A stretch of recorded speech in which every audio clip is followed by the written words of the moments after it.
Inilah danau yang kelak airnya akan habis diminum Ya'juj Ma'juj menjelang hari kiamat. Danau ini juga kelak menjadi pertanda besar akan datangnya hari kiamat yang dahsyat. Danau ini namanya adalah Danau Tabariyah, atau yang lebih dikenal orang sebagai Danau Tiberias atau Laut Galilea. Bukan sekadar danau biasa, keberadaannya menyimpan misteri besar dan menjadi salah satu tanda yang disebutkan oleh Nabi Muhammad tentang akhir zaman. Danau Tabariyah adalah salah satu danau air tawar terbesar di Timur Tengah yang sekarang dikuasai Israel. Danau ini terletak di lembah Rift Yordan, di antara dataran tinggi Golan di timur dan wilayah Galilea di barat. Secara geografis, danau ini unik karena permukaannya berada sekitar 210 meter di bawah permukaan laut, menjadikannya danau air tawar terendah di bumi dan danau terendah kedua secara keseluruhan setelah Laut Mati. Danau ini berbentuk seperti buah pir atau harpa, dengan panjang sekitar 21 km dan lebar maksimum 13 km. Sumber air utamanya berasal dari Sungai Yordan yang mengalir masuk dari utara dan keluar di selatan. Di sekitar danau ini terdapat kota modern Tiberias di pesisir barat daya dan daerahnya subur, mendukung pertanian dan perikanan yang telah berlangsung selama ribuan tahun. Keutamaan danau ini dalam Islam tidak terletak pada keistimewaan airnya, melainkan pada perannya sebagai penanda salah satu peristiwa besar menjelang kiamat, yaitu kemunculan Ya'juj dan Ma'juj. Mereka adalah kaum perusak dari keturunan Nabi Adam yang saat ini terkurung di balik benteng yang dibangun oleh Raja Dzulkarnain. Nabi Muhammad telah mengabarkan tentang danau ini dalam hadis sahih riwayat Muslim dari An-Nawwas bin Sam'an.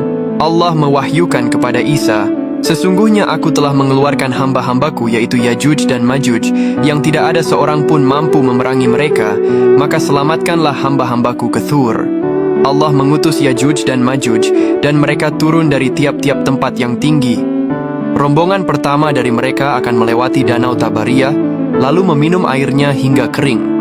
Kemudian rombongan terakhir lewat dan berkata, "Sungguh di sini pernah ada air." Hadis riwayat Muslim.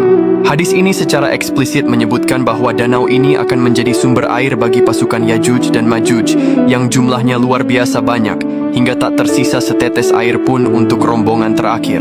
Saat ini, Danau Tabariyah adalah sumber air tawar utama bagi Israel. Dalam beberapa tahun terakhir, danau ini sering mengalami penurunan level air yang signifikan, terutama akibat permintaan air yang tinggi, musim kemarau, dan perubahan iklim.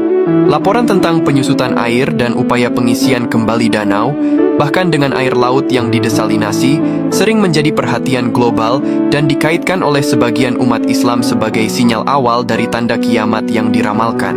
Namun, kondisi saat ini hanyalah bagian dari siklus alamiah dan manajemen air.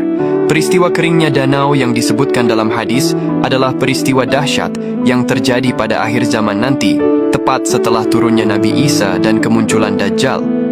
Ini adalah bagian dari tanda-tanda kiamat besar. Kelak saat Ya'juj dan Ma'juj keluar, mereka akan keluar dalam jumlah yang tidak terhitung dari segala penjuru setelah tembok penghalang runtuh. Danau Tabariyah ini akan menjadi perhentian minum pertama mereka. Air danau yang besar itu akan habis diminum dalam waktu singkat, menunjukkan betapa masifnya populasi mereka.